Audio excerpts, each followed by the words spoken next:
Shalom everyone, Parashat Acharei Mot Kedoshim, Tafshin Peivav.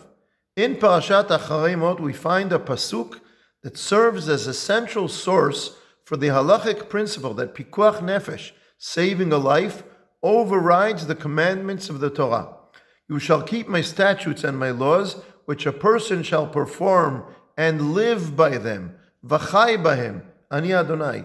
The Amorah Shmuel says, live by them and do not die by them.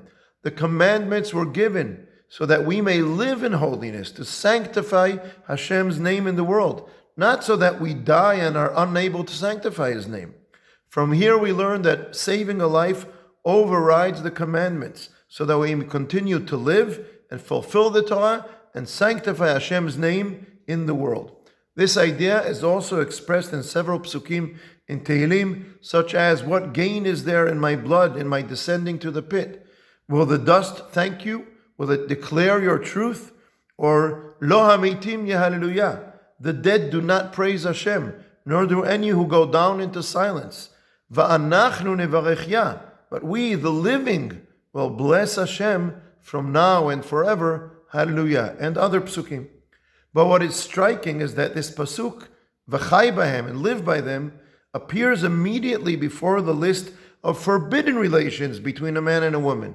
And the prohibition of such relations is one of the three cardinal prohibitions regarding which it is said, Yehareg ve'al yavor, be killed rather than transgress, meaning that one must give up one's life rather than violate them. So on the one hand, the Torah says, v'chai bahem, live by them, and not to die by them. And immediately afterward, it brings the rules, the laws, about which it is said to be killed rather than transgress. Which ruling then is correct? Saving a life overrides, or be killed rather than transgress? It seems that these psukim dafka complement one another and present a complete picture. The list of forbidden relationships specifies particular cases of prohibited relations between a man and a woman. But as a general rule, the Torah never forbade the shared life of a man and a woman. There is no ideal in the Torah to give up one's life for the sanctification of Hashem's name. There are situations in which one is obligated to do so, but there is no ideal to reach those situations. By contrast, there is an ideal to sanctify Hashem's name within life, to live a life of holiness. This is what the pasuk and live by them teaches us, to live in holiness according to the statutes of the Torah. Parashat Kedoshim too is filled with commandments that sanctify life. We're not going to detail them right now. The ideal is life, and the ideal is to sanctify life. But if there were no limits, if there were no values higher than life itself, then life would not be directed towards a purpose greater than ourselves.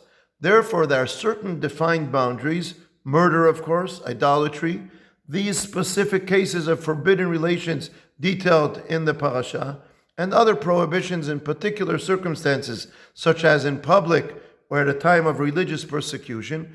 In those cases, we are commanded, when faced with these circumstances with no alternative, to give up our lives. But these are the exceptional cases, because the central aim of the Torah is to sanctify life, not to surrender it. This is what creates the unique blessing that we recite at a wedding.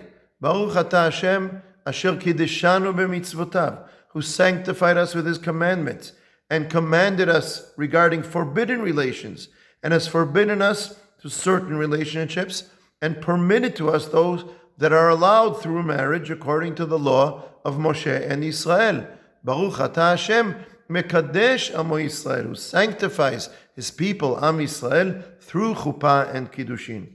It is dafka those severe prohibitions, which in extreme cases demand sacrifice rather than transgressions, that sanctifies the permitted relationship within life.